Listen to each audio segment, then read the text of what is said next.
Fala pessoal do canal, Sermlin aqui e hoje é um vídeo especial porque eu irei fazer a crítica honesta de um jogo brasileiro. Sim, pessoal, hoje eu vou falar sobre Fobia, um jogo que eu joguei e zerei no PlayStation 5. E como toda crítica honesta que eu faço, eu vou separar primeiro pelas coisas que eu gostei e depois pelas coisas que eu não gostei do game, tá bom? Então vamos lá. Qual foi a primeira coisa ou a coisa que eu mais gostei nesse jogo Fobia? Foi a história, principalmente o começo dela, porque o jogo ele consegue te manter engajado do começo até o final, vai, até o final o jogo consegue te manter engajado. Tem sim algumas coisas que eu não gosto durante a história, que eu vou explicar melhor na parte que eu não gostei do game, mas na sua grande maioria eu gostei da história. Sempre que eu parava de jogar esse jogo, eu tava pensando nesse jogo. Eu joguei junto com a minha namorada, ela foi acompanhando a história junto comigo. Então foi muito divertido jogar, ainda mais sabendo que é um jogo brasileiro. Então foi muito, muito, muito divertido. Outra coisa que eu gostei de Fobia foi a dublagem do personagem Christopher. Personagem Christopher. Do personagem Christopher. Porque é um dublador muito bom. Ele deu vida ao personagem, o que eu gostei bastante. Não é o personagem principal, mas ele aparece em alguns momentos do jogo. Você até consegue controlar ele em alguns momentos do game também. E o dublador é excelente. E até uma curiosidade aqui pra vocês, que este dublador, ele fez alguns personagens de alguns doramas que minha namorada assiste. Eu não sei quais personagens, porque eu não assisto tanto com ela, mas vira e mexe quando a gente tá fazendo alguma coisa, ela tá assistindo ali, eu tô jogando meu videogame, eu escuto, eu falo, caraca, é o mesmo dublador que fez o Christopher. Então, é um dublador que aparentemente atua em muitas e muitos filmes, doramas, séries, não sei. Mas enfim, é um dublador muito, muito, muito bom. Outra coisa bacana desse jogo é a sua inspiração nos Resident Evil da vida. Por quê? Quando você pega um item e interage com ele, ele fica em 3D, que é o que o Resident Evil antigos fazem. Quando você vai abrir uma porta, quando você vai inserir uma chave numa porta, fica aquela imagem, aquele vídeo em 3D, que, querendo ou não, é uma marca registrada do Resident Evil. E outra referência a essa franquia é o Resident Evil 4, o mini inventário que você tem ali no cantinho, você clicando no cacetinha para cima, para os lados, para pegar um atalho de item que tem no Resident Evil 4 Remake, se eu não me engano tem no 2 e no 3 Remake também, mas eu acho que é uma grande referência ao Resident Evil 4 em si.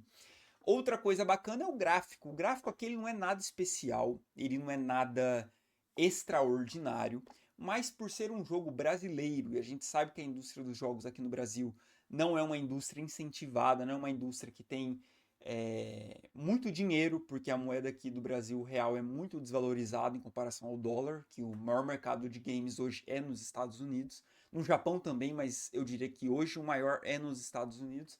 Então, ser um jogo brasileiro com um gráfico ok, pra mim já tá valendo. Já tá valendo, sabe? Porque, de novo, é uma indústria que aqui no Brasil não é incentivado. A gente sabe no país que a gente vive, né? E outra coisa bacana do jogo é o final ter uma escolha que te possibilita ter dois finais diferentes. E isso pra mim foi bem legal, porque, de novo, pode ser um preconceito? Pode ser um preconceito, mas eu acho até mesmo que é um. Como que eu posso dizer? Eu acho até que eu tô sendo bacana, entendeu? Porque vai ter pessoas que vão criticar esse jogo como se fosse qualquer outro jogo. Tipo, não. E daí que é um jogo brasileiro? É um jogo. Eu vou criticar como qualquer outro. Eu não. Eu tendo a passar um pouco de pano por ser um jogo brasileiro, tá? Por exemplo, ter dois finais, por ser um jogo brasileiro, eu acho muito foda. Tipo, cara, os desenvolvedores conseguiram criar dois finais que fazem sentido com a história que eles estão contando. Então, é algo que eu achei muito, muito, muito bacana. É, eu acho que de todas as coisas que eu gostei que eu anotei aqui, não tem mais nada, né? Os inimigos lembram os Resident Evil 4, principalmente, me lembrou muito Gente, eu sou tipo David Jones, tá? Eu não decoro o nome de personagem. Mas me lembrou aqueles vilões do Resident Evil 4, o original, não o remake. Daquele que. Daquele quando você tá no esgoto, que ele anda meio. Não lembro se é no esgoto, mas aquele todo brancão que anda meio assim, meio gosmento, cara. Tem no Resident Evil 4 Remake também. Eu não lembro o nome dele. Como que é o nome desse vilão? Não vou lembrar, mas vocês sabem do que eu tô falando, né? Um que é todo brancão, careca, que anda meio assim, sabe? Vixe, estão me ligando. Deixa eu pausar o vídeo aqui. Na hora que eu pausei o vídeo, pararam de me ligar. Deve ser, sei lá, operadora, meu Deus do céu. Enfim. Aqueles vilão. Eu não sei, eu quero pegar o nome dele, cara. Mas como que eu vou pesquisar isso no Google? Vilão branco Resident Evil 4. Como é que chama? Ah, cadê você? É que não é um vilão, né? Ele é tipo um dos personagens que ataca você. Não é o verdugo, é um mais feio que o verdugo, cara. Não, agora eu tenho que falar pra vocês. Pelo amor de Deus. Eu quero lembrar desse bagulho aqui. Ah, vamos ver. É essa porra aqui. Como é que chama esse bicho? Meu Deus. Ah, deixa. Não, pelo amor de Deus. Agora eu faço questão de falar o nome pra você. Regenerador. Pra mim, os vilões lembram um pouco, é óbvio. Aqui no Fobia, os vilões são meio vermelhos com preto, não tem nada a ver com a cor branca, mas o jeito deles serem assim, a fisionomia deles me lembrou muito o Regenerator de Resident Evil 4. E eu perdi acho que uns 2, 3 minutos só pra pesquisar isso. Enfim, essa é a parte do momento do vídeo, essa é a parte do vídeo que talvez vocês vão querer me hatear porque são as partes que eu vou falar as coisas que eu não gostei do jogo. E sim, tem algumas coisinhas que eu não gostei. Primeiramente são os enigmas. Por quê? Tem muitos enigmas bons nesse jogo? Sim, tem muitos enigmas interessantes.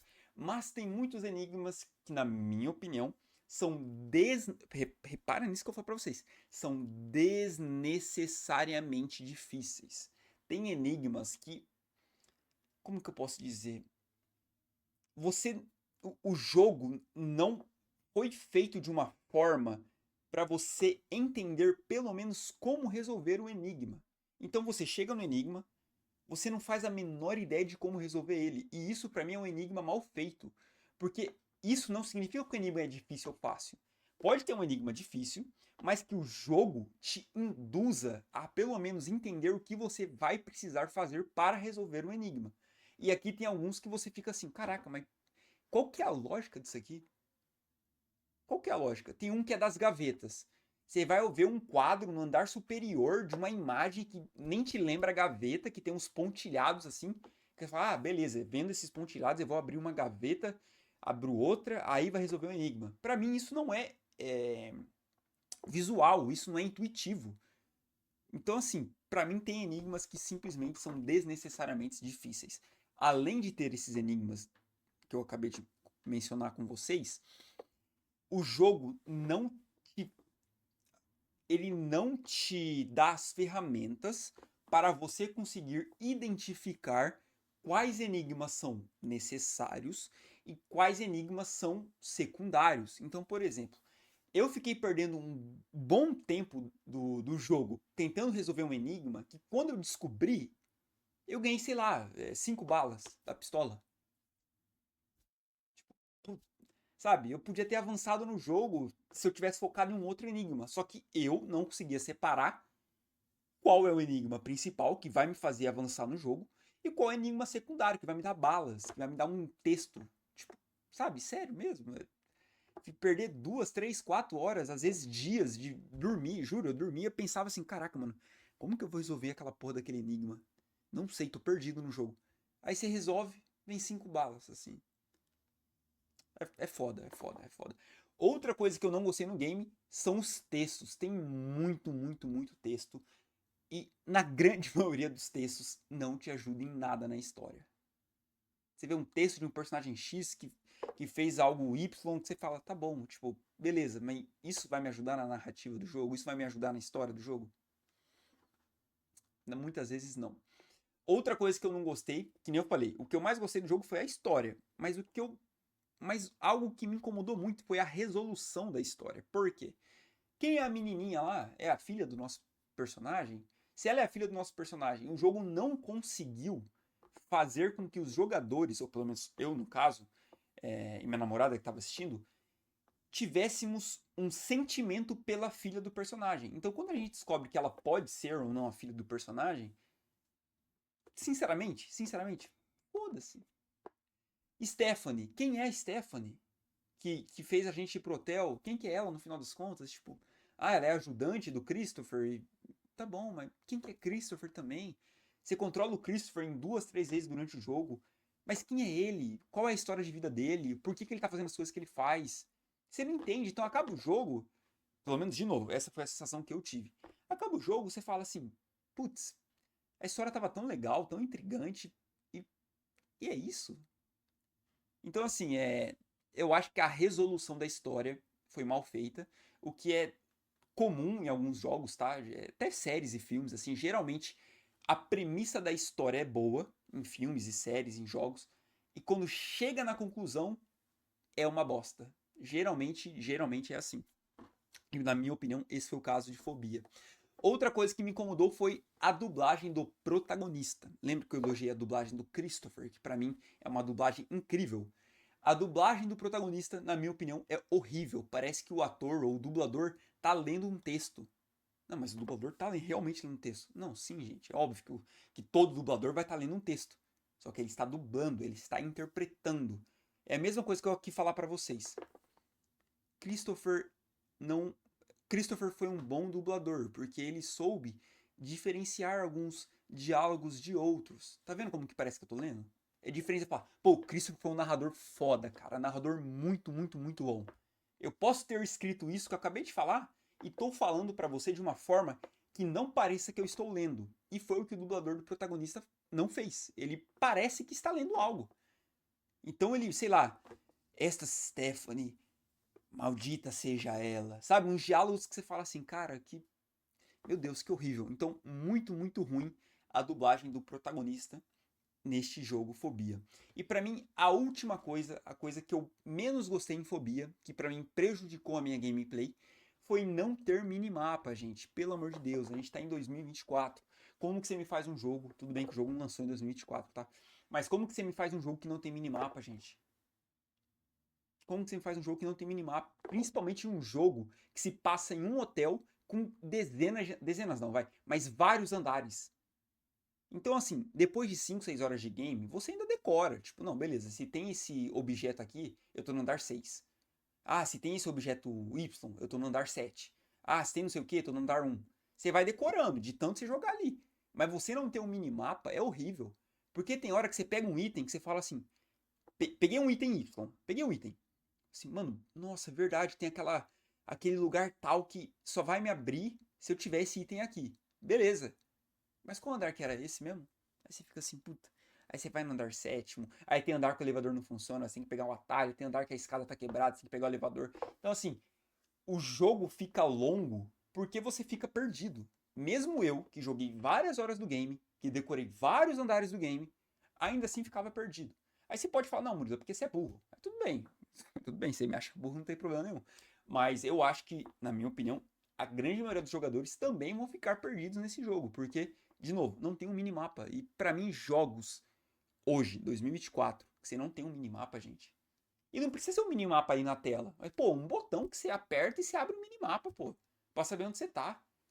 Até o The Last of Us 2 que eu tô jogando hoje, tem uma área do game que você taca L que, pô, é óbvio, eu já zerei no PlayStation. Eu vou fazer uma crítica do The Last of Us 2, tá? Mas tô rejogando o Remastered. Pô, tem uma área ali KL que o jogo te deixa uma área muito ampla. Até no The Last of Us, que é um jogo que nem envolve tanto trajetos difíceis, complexos, que precisa de um minimapa. Quando o jogo te coloca num ambiente muito aberto, tem um minimapa. Que aí ele abre o mapa lá e você tem noção de onde você tá e onde tem os objetivos para ir. E aqui em um jogo que é um ambiente, entre aspas, fechado, com vários e vários andares, não tem minimapa. Então, para mim, foi algo que era. Para mim, é algo que era bem simples de se arrumar, sabe? Eu não imagino que programar um minimapa num jogo nesse escopo, que é um escopo, entre aspas, pequeno, seja tão difícil. Então, para mim, foi um defeito desse jogo, para mim, o maior defeito, tá? Mas, resumindo tudo que eu falei aqui nesse vídeo, é um jogo bom, um jogo brasileiro que eu imagino de novo que tenha sido um jogo com poucos recursos, poucos incentivos, que fez muito sucesso tanto no Brasil quanto na gringa, tá? Se você vê no Reddit, ou em português Reddit, tem muitos gringos comentando esse jogo, então eu imagino que a empresa que fez esse game, ainda bem, tá? Graças a Deus e graças ao esforço deles, ganhou muito dinheiro, porque se fez sucesso na gringa, quer dizer que gringos com poder aquisitivo maior que o real aqui no Brasil, comprou o jogo. Então eu espero que o próximo game dessa empresa, que eu sinceramente eu nem sei qual empresa que fez esse game, só sei que foi brasileira, eles tenham mais recursos para fazer um jogo ainda mais polido, tá bom? Mas Fobia é um bom jogo, tá? É um bom jogo. Só não é um jogo extremamente foda, tá bom? Mas eu considero um bom jogo. Eu recomendo para vocês jogarem. Não é um jogo tão caro, não é full price, né? R$ 200. Eu acho que eu não paguei nem R$ 100 nesse jogo, se eu não me engano. Então não é um jogo caro e que eu recomendo para vocês, tá bom? Lembrando que tudo que eu falei aqui é apenas a minha opinião, não é nenhuma verdade absoluta. Não é, meu Deus, o Murilo, o que ele falou é lei. Não, deixem nos comentários as opiniões de vocês que eu tô curioso para ler. E é claro, eu conto com o seu like e a sua inscrição, que isso me inspira a trazer ainda mais conteúdos para vocês. É nóis, tamo junto e eu te encontro no próximo vídeo. Falou!